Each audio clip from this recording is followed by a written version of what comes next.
gabadhu way ka daahday maalinteedii ugu horreysay ee dugsiga. ilaaliyihii albaabka ayaa hor istaagay, laakiin wiil kale oo isna soo daahay ayaa si kalsooni leh gudaha ugu galay sidii meesha isaga leedahay.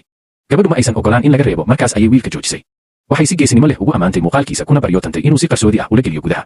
ilaaliyihii mar kale ayuu isku dayay inuu celiyo, balse hal jaleeco qabow oo uu wiilku ku dhuftay ayaa ka dhigtay inuu isla markiiba aamuso. gabadhu way dhoola caddaysay iyadoo wejiyo samaynaysa markay gudaha u socotay. fasalka gudaheeda waxaa la gaaray wakhtigii isbarashada. iyadoo wejigeedu degan yahay ayay sheegtay in hiwaayadeeda ugu weyn ay tahay inay dhagxaan laabta ku jebiso. fasalkii oo dhan qosol ayuu la dhacay. nasiibku qorshe kale ayuu watay. waxaa la fariisiyey isla wiilkii ay albaabka kula kulantay. markii ay buuggeeda furtay ayaa rah bogga ku dulbooday. wiilkii si edeb leh ayuu uga raalli geliyey isagoo sheegay inuu ahaa rahkii shaybaarkiisa. gabadhu si yaab leh ayay u eegtay. wiilku wuxuu sheegay inuu jecel yahay kala goynta xayawaanka, laakiin gabadhu si degan ayay ugu jeesjeestay iyadoo tiri rahyadu waa caajis, waxayna soo jeedisay in halkii laga qaban lahaa bahal madow.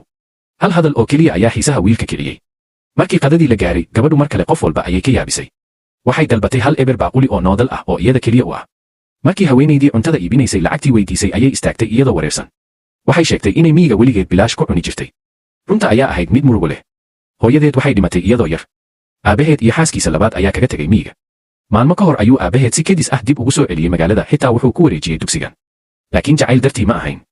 waxay ahayd qorshe qarsoon oo argagax leh. sirtaas dhowaan ayay qarxi doontaa. isla markaas waxaa yimid arday xoog sheegta ah oo sita ulbasebal ah, wejigiisuna caro ka muuqato.